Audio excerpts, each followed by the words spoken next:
At that point, I will no longer be of use to him. I must leave behind this record at least. A record of how the ancient vocal cord parasites became these abominable ethnic cleansing parasites. I believe he has two purposes for the ethnic cleansing parasites. The first, as their name suggests, is ethnic cleansing. This conflict between East and West that envelops the world will not last much longer. Once the Cold War ends, and the weight of America and the Soviet Union is lifted away, the ethnic conflicts they kept suppressed will all rise to the surface. It is not difficult to imagine that the radical sides will begin cleansing their adversaries. But what if an ethnic cleansing parasite matching the language of the aggressors were to be unleashed? The aggressors would be washed off the earth. At the very least, the idea that retaliation could eradicate your people would prove a powerful deterrent. The second purpose is the Englishization of the world. To cipher the organization, this is probably their main use. Man thinks in words, or rather, words are man's very means of thinking. If you erase a word representing some concept, the concept itself disappears from the world. Nishone means beautiful in Navajo, but the image that comes to mind when we say Nishone differs from the Blagana's beautiful.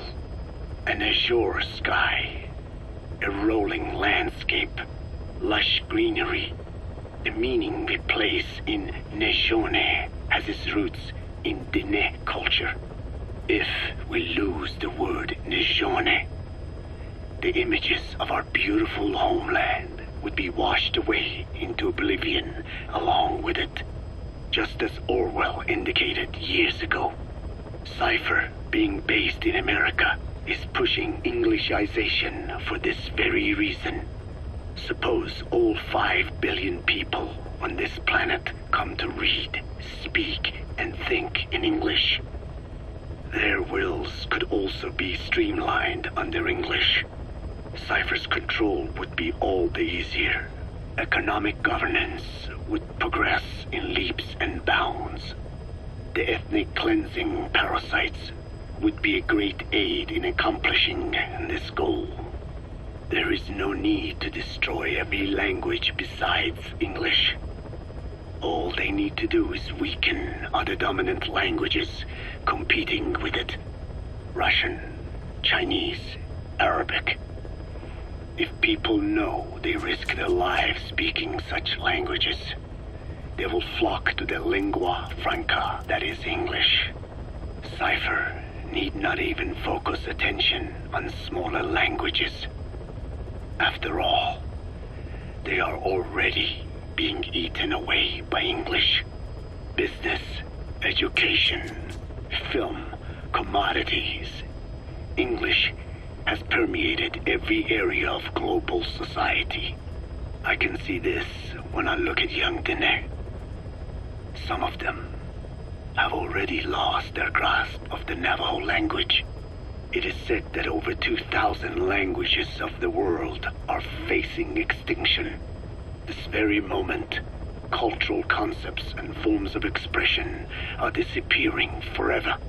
The spread of electronic networks gives greater meaning to Englishization. Networks have no national borders.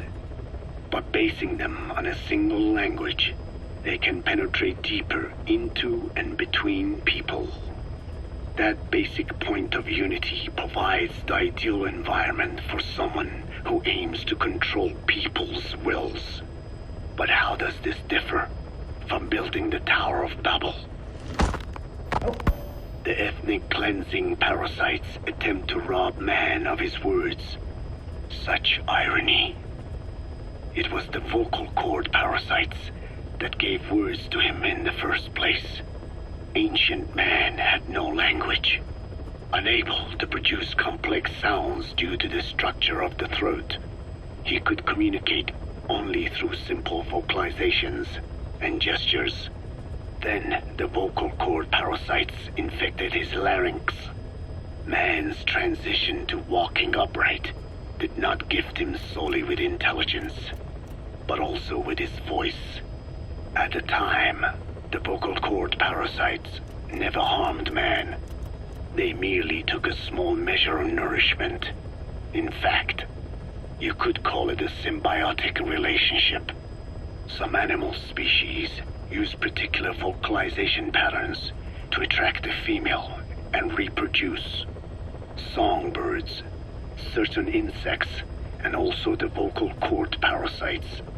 The difference is that the parasites themselves did not produce sounds. Rather, they had their hosts, man, do it for them. Once secure on the human host vocal cords, a male vocal cord parasite caused the host to produce a certain sound pattern, something like a warble of a bird. Meanwhile, females parasitizing other host pharynxes need only wait. Upon hearing the sound pattern of an attractive mate, they would manipulate their hosts into making contact with the person it came from. The female traveled through his host's saliva to the other host's vocal cords, where the male was waiting and the pair copulated. We can only imagine how the female manipulated his host, but it was probably through smell. Smells traveled directly to the limbic system via the olfactory cilia in the nasal cavity. Volatile compounds released by the female would stimulate the limbic system, which controls instincts, making the host feel amorous. This kind of sexual selection naturally led to competition between the male parasites. Males that had their hosts produce sounds perceived by females as more attractive succeeded in copulating and producing offspring. Evolutionary traits caused by sexual selection are curious. The peacock's feathers, the mannequin's dance, the firefly's luminescence pattern.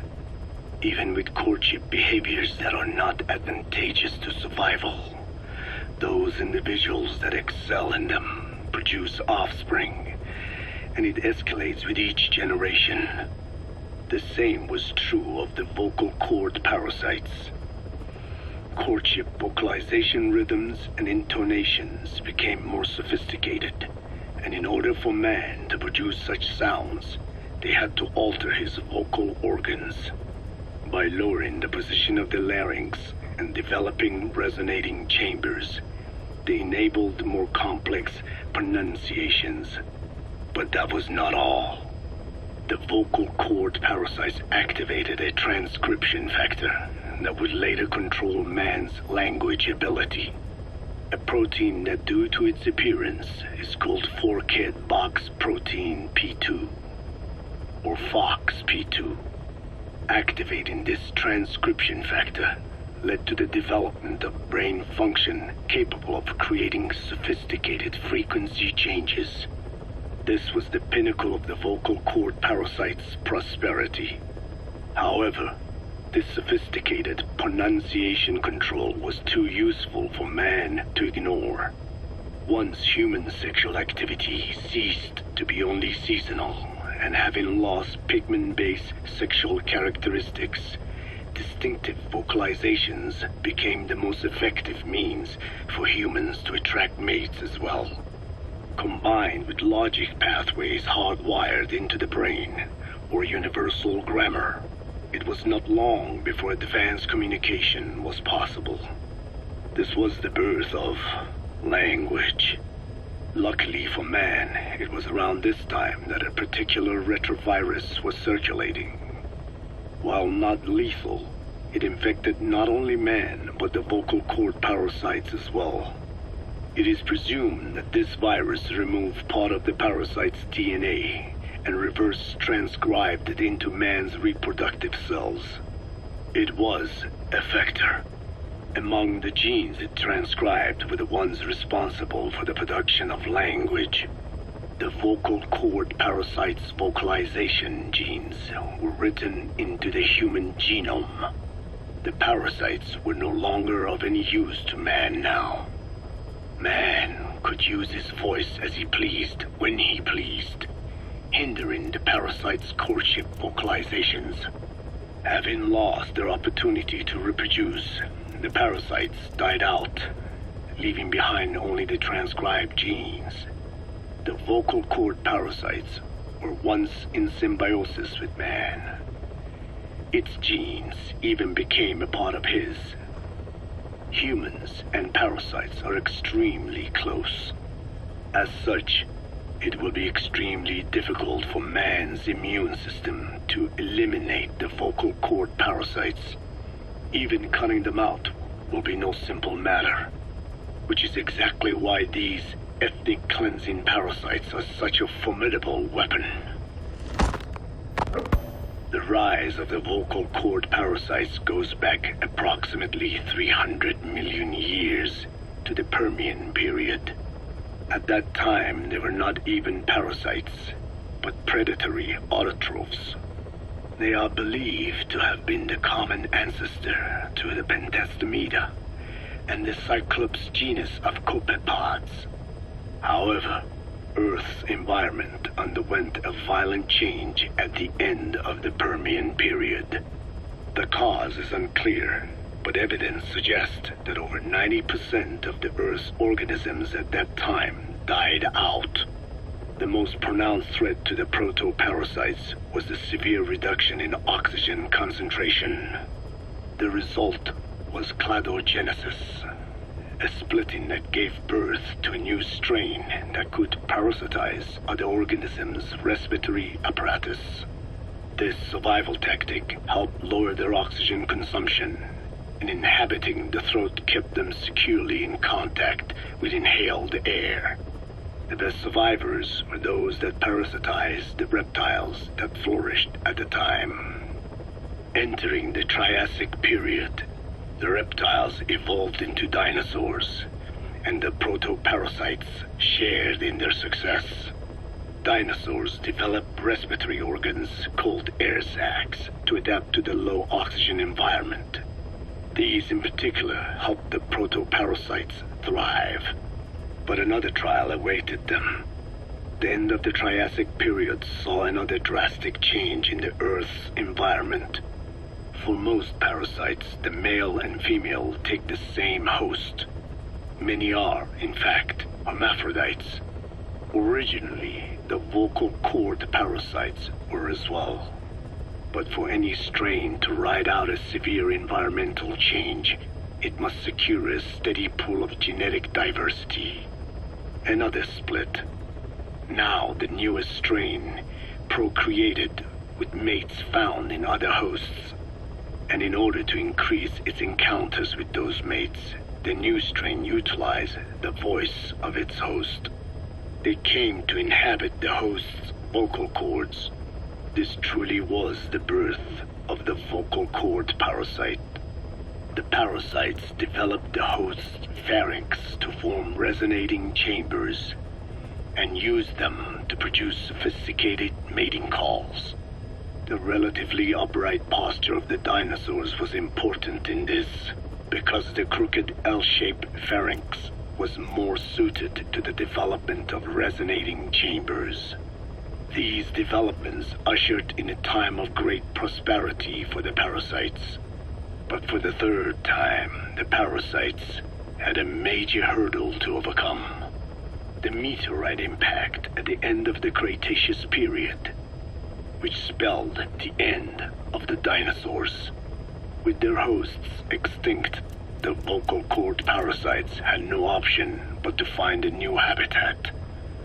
Birds. As genetic successors to the dinosaurs, with functioning air sac apparatus already in place, birds were the perfect choice.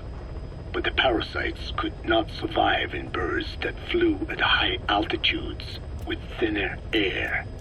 So they parasitized ground-dwelling birds and altered their respiratory system for the sake of reproduction.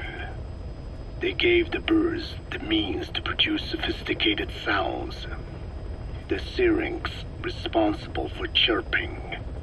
This is the proof that points to activation of FOXP2 in songbirds as well as humans.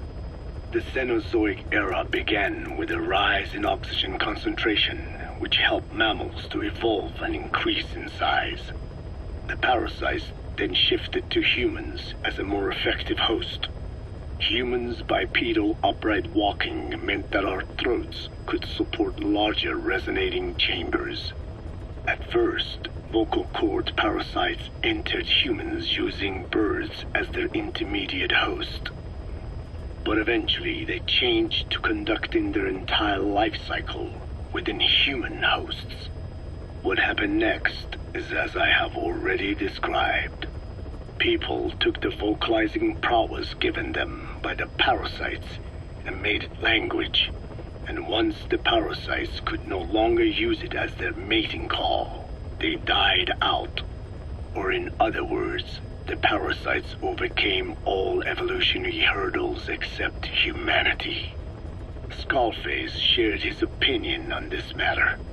He said the Ethnic Cleansers Project was sure to succeed.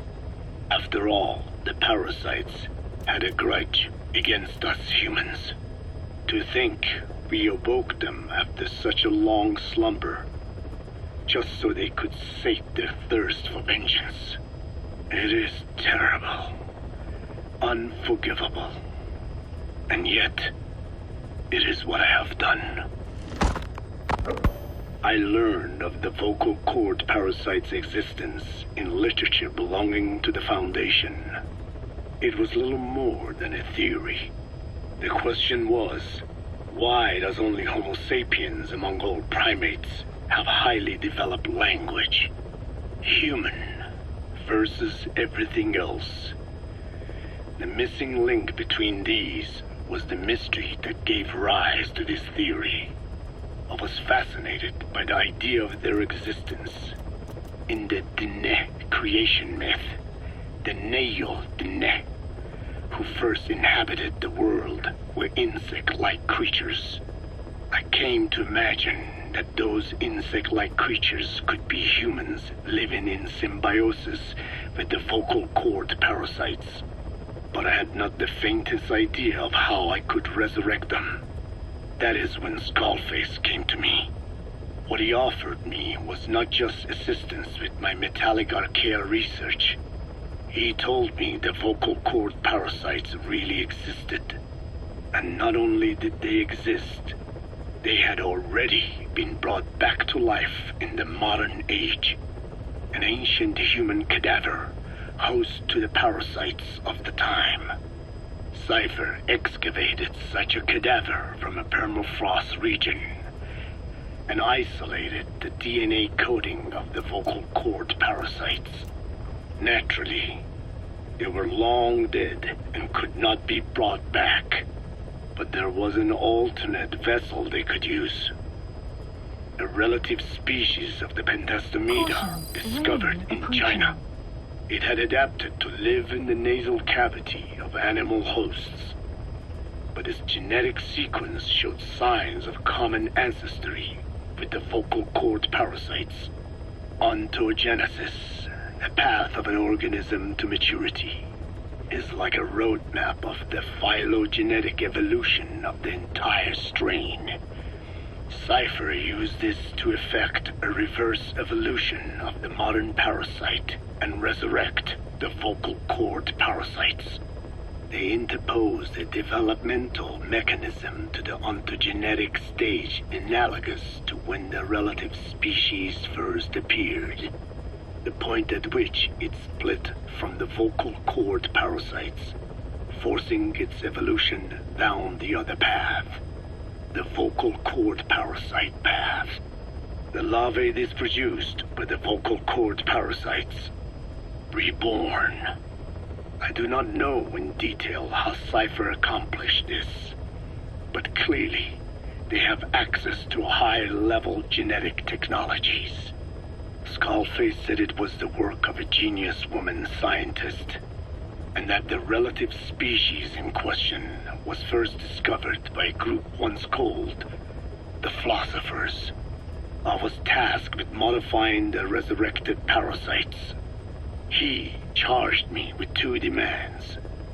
First, to add lethality to these organisms that had once lived in peace with man, by unleashing the larvae's latent desire to consume nutrients from the host's lung tissue, making them eat and eat until the lungs were destroyed.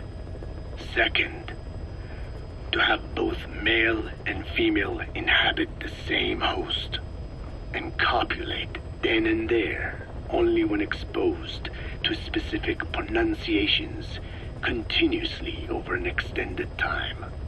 What he would do to the Dene if I failed. I had no choice. Originally, the ultimate objective of the ethnic cleansing parasite project was the identification of not only languages, but of actual cultures. Language is deeply connected to ethnicity, but many languages are employed by multiple ethnic groups, and confrontation between those ethnic groups is by no means rare. If the cleanser parasites were to be a deterrent against ethnic conflict, they had to distinguish between groups using means other than pure language. The original plan called for this to be achieved by differences in the transmission vector. Each ethnic group has different lifestyle customs and eating habits. For instance, parasites living in shallow water and taken in through the skin could be used to target rice farming groups, or parasites using cows as their intermediate host would be ineffective against cultures that abstain from eating beef. But that is a lofty goal indeed. The current parasites mainly rely on droplet transmission. It would take extensive time to alter the transmission route. I eventually learned that the Ethnic Cleansers project had been shut down. It was Skullface who put it back into operation. But despite that, he told me to forget about the transmission route and just focus on language identification. I do not know why. I understand that the Chinese philosophers who discovered the relative species of parasite originally planned to develop a phonogrammic Alexia parasite. The left temporoparietal region is home to the part of the brain that identifies the phonetic symbols of the English language. They wished to create a strain that would parasitize that region and suppress its literacy functions. The brain area responsible for identifying the logographs of Chinese, meanwhile, is in the left middle frontal gyrus, meaning that even if native speakers of Chinese were infected with the parasite, the literacy would be unaffected. Old and new, east and west, there is no limit to the delusions of those in power. But this delusion threatens to become a reality. I have to do something to stop this. There must be something I can do.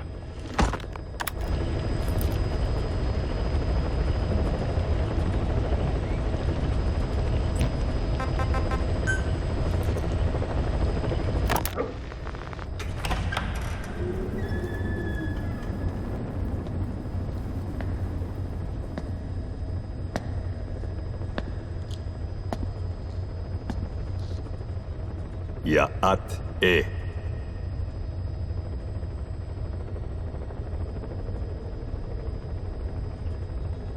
You disappoint me. Have you forgotten my face? Leave me be. You won't respond to anyone else, so I figured it must be me you wanted to see. But now you won't even look at me. Have I not suffered enough? Not until you've eased my suffering first. To tell you the truth, old man, I'm in a bit of a bind. It's about your children. You know what I mean? The parasites. The ones that infect a man's throat, killing him if he speaks their language.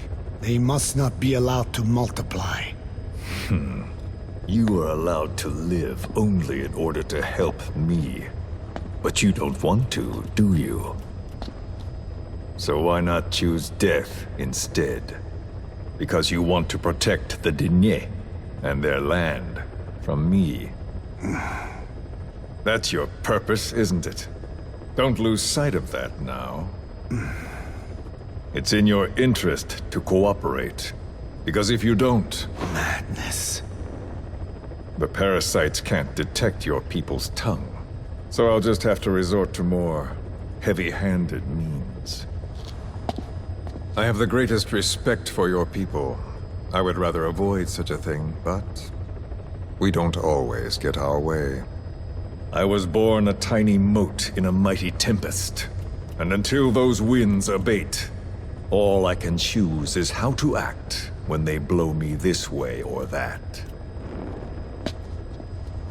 Tell me, Code Talker, what happens to a man infected with a pair of your parasites? Can they be removed? Can the full-blown symptoms be prevented? It is impossible to remove the parasites alone.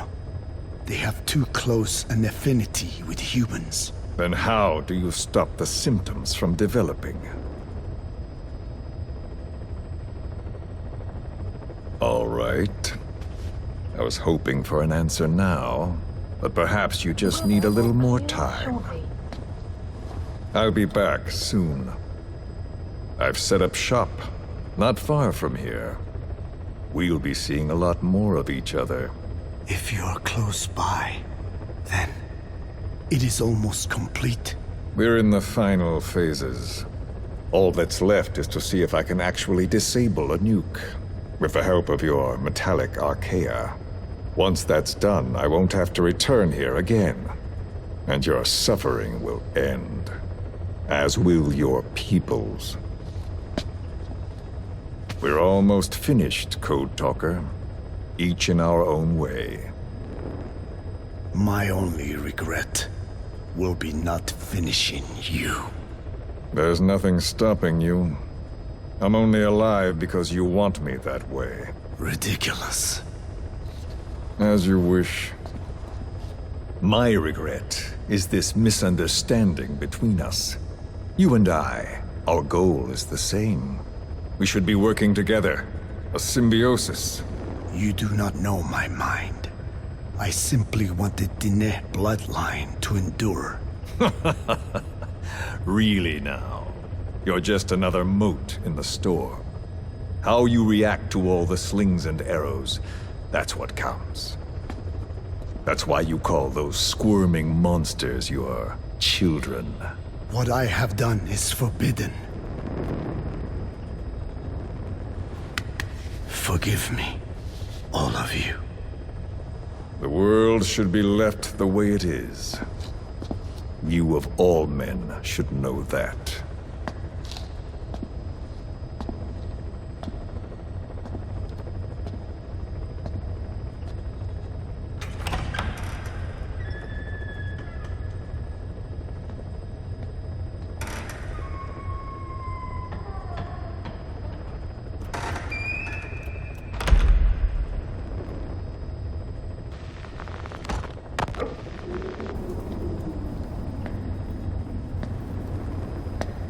Forgive me, but my schedule has changed. The time for grace and good manners has now run out. Please. Torture will not work on me. Surely you know this. Oh, I have no intention of getting rough with you. You haven't been beaten. Your hands aren't even tied. Just like me, you live in symbiosis with countless parasites. What wounds I might inflict, they'll patch right up. You might feel considerable pain, but I've no doubt you can withstand it. Then what do you plan on doing? I have a soldier standing outside. Nothing special about him. except that he always obeys. I have given him one instruction. Whenever I ring this bell, he passes on a message for me. That message is simply, go. What is this? After that, though, it gets complicated. The message will arrive at a room, a little bigger than this one, nothing special. Some of your people are in this room, surrounded by my men. Enough of this. They pick them at random. No regard for age, gender. In that, I suppose, they're different from you. Not as discriminating. They tied them up, one by one, blindfolded them. We had to maintain order, you understand? You bastard. Go. When they hear that, my men will pick one of your people and infect them with a parasite. Your parasite. It won't work on my people. True. The vocal cord parasite doesn't respond to your language. But what about English? An English strain. It exists. A ring of this bell, and they infect one person. If that person abandons the Navajo language, the English strain will trigger symptoms. You monster. So, it's quite simple. Every time I ring the bell, another of your people is infected. Don't do this. I don't want to do this. I'd rather not have to ring the bell, which is why I'm hoping you will talk to me. What do you want? What else could you possibly want? You know the answer to that. How to prevent the symptoms caused by the parasite. You cannot control it like some slave. Forget the idea. Forget it. Unlikely. I will never tell you.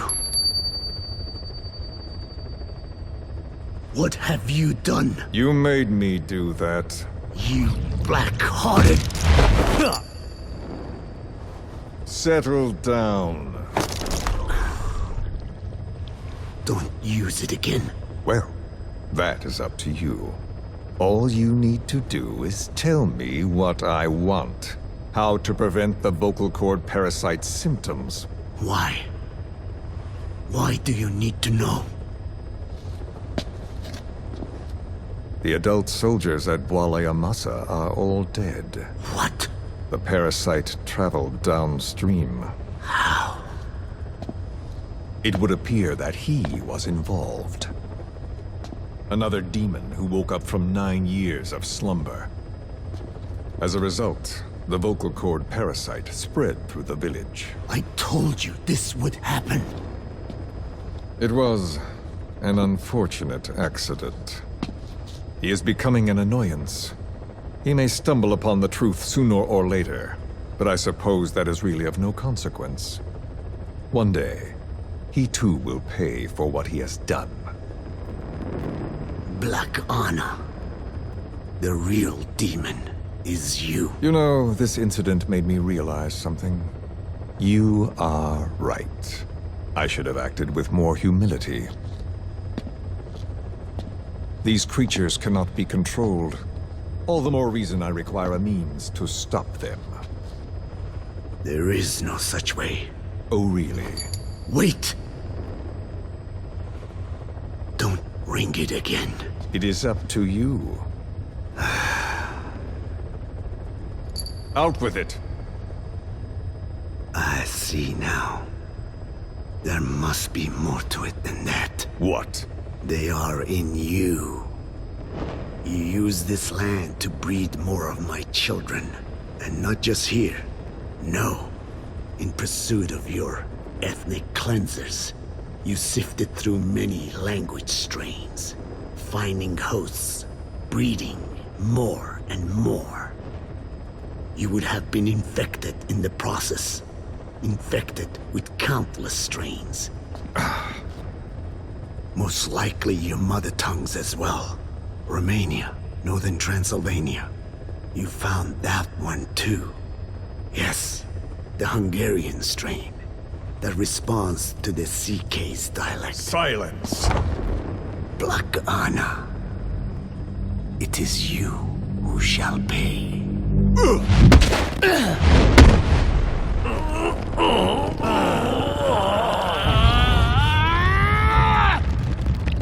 this your retaliation, old man?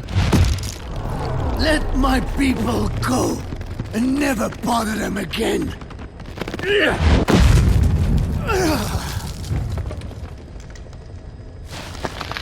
You heard me. What now? What? No! What are you doing? I am not afraid. I probably have every language strain inside of me. Meaning all the world's languages are already lost to me. But that suits me fine. If need be, I myself can produce whatever strain is needed. And that means nothing to you.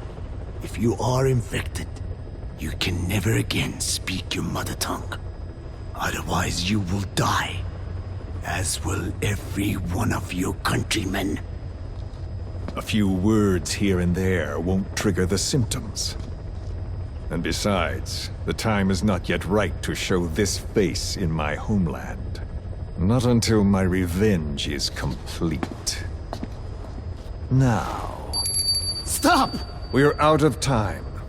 I have to get going. Well... No!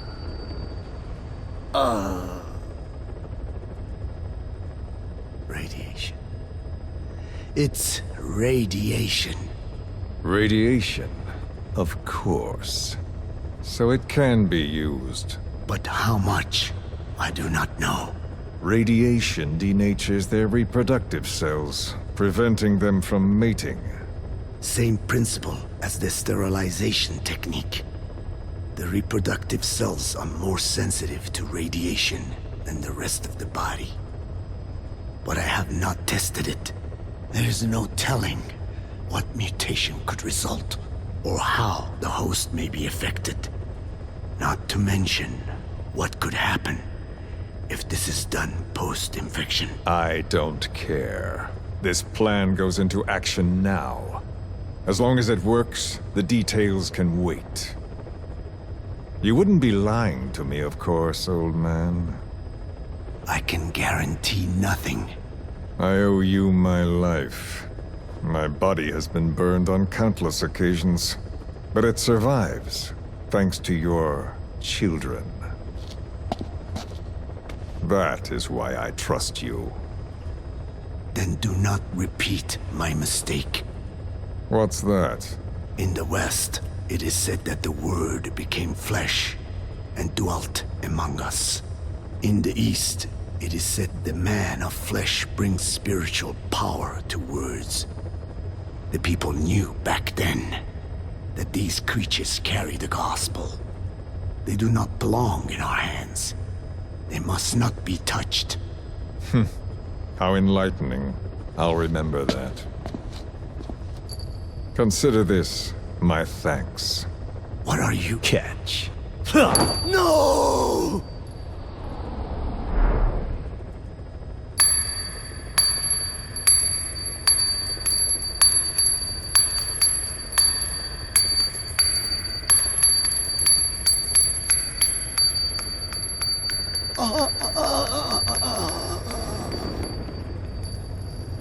Well then, I'm afraid it really is goodbye this time, Code Talker.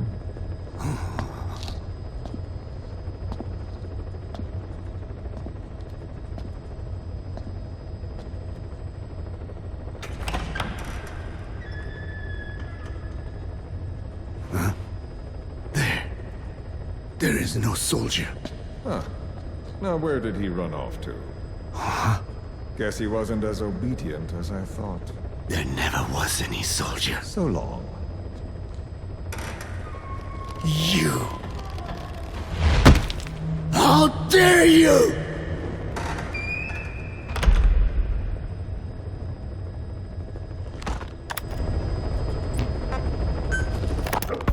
Boss, we gave Ralph, that kid who died in the accident, a burial at sea. The man in charge of that facility has been severely punished. But ever since, the kids have been acting strange. It's obvious they've lost their trust in adults. I was getting reports of them ignoring the staff, or getting insolent, and even violent. And a few days later, several of the kids did a disappearing act. They snuck into choppers and shipping containers and got off base. Why? Your guess is as good as mine. These kids were born in a war zone, and forced to grow up as war fighters. If they're left alone, war is how they'll die. But I thought we showed them there are other reasons to live. I never liked having children on Mother Base. But the thought of them going back to the battlefield and picking up their old lifestyle is something I can't stomach. It makes me think of Chico, 9 years ago. We have to get those kids back. Hell, they know too much about our operation.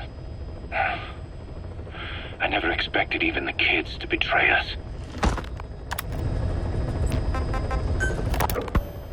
I hope you bought a better hamburger this time, Kazuhira. Right. Well, The last one was lacking in every way. The patty was too thin, the bun too dry, and the lettuce days old at best. hey, that was 100% all beef patty, and no shortening in the bun either. Nature's blessings, unadulterated, in hamburger form. Is that it? But when taste falls short, so does our gratitude to nature. Making such precious blessings unpalatable is sacrilege. I hate to admit it, but I think you're right. I should have known better than to settle for second best. That's why I had him run some more R&D, develop a new burger. In fact, one of our researchers just dropped by with the latest results. Here it is. See how you like this? We shall see indeed.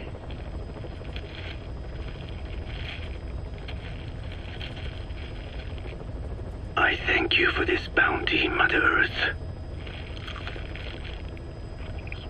So, what's the verdict? Not bad. And? But it does not hold a candle to what I ate back home. Everyone's a critic. Damn it. I was sure the Kobe beef... But maybe we didn't add enough. If we add any more, we're cutting into our profits. Profits? We'll be taking a loss on every unit. What are you talking about? Huh? Oh, anyway, I'll be back with another round of product. I will be waiting. Did you say product?